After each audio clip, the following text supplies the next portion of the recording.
Big boss season 6 വരെയുള്ള പ്രൊമോയും എപ്പിസോഡും രണ്ടായിട്ടാണ് ഇത്ര നാളും കാണിക്കാറുള്ളത്.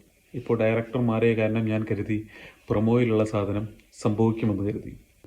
ഹിന്ദിയിൽ സൽമാൻ ഖാൻ ചെയ്ത പോലെ ലാലേട്ടൻ കിച്ചണിൽ പോയി പാത്രം എടുത്തു വയ്ക്കുന്നു, റൂമിലൊക്കെ പോയിട്ട് വൃത്തിയില്ല എന്നും ആര്യനെ വിളിച്ച് ക്യാപ്റ്റൻ എന്താണ് വൃത്തിയില്ലാത്ത അങ്ങ് സംസാരിക്കുന്നു, പ്രൊമോ കഴിഞ്ഞു. പക്ഷേ എപ്പിസോഡിൽ രണ്ടായിരുന്നു. പ്രൊമോയിൽ കാണുന്നത് ഒരിക്കലും നമ്മൾ വിശ്വസിക്കാൻ സാധിക്കില്ല. പക്ഷേ ആര്യൻ ചെറുപ്പറിഞ്ഞതിനെക്കുറിച്ചോ അതിനെപ്പറ്റി ഒന്നും സംസാരിക്കുന്നോ അതിനെതിരെ ആക്ഷൻ എടുക്കുന്നോ ഒന്നും കണ്ടില്ല.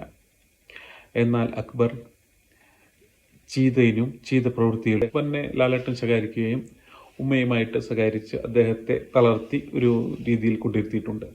പക്ഷേ ഇത്രയും അഹങ്കാരമുള്ള ഒരു വ്യക്തിയാണ് ഇപ്പോഴത്തെ ക്യാപ്റ്റനായിരുന്ന ശ്രീ ആര്യൻ. ആര്യനെതിരെ എന്തുകൊണ്ടൊരു ആക്ഷൻ എടുക്കില്ല എന്ന് എത്ര ആലോചിച്ചിട്ടും പിടികിട്ടുന്നില്ല.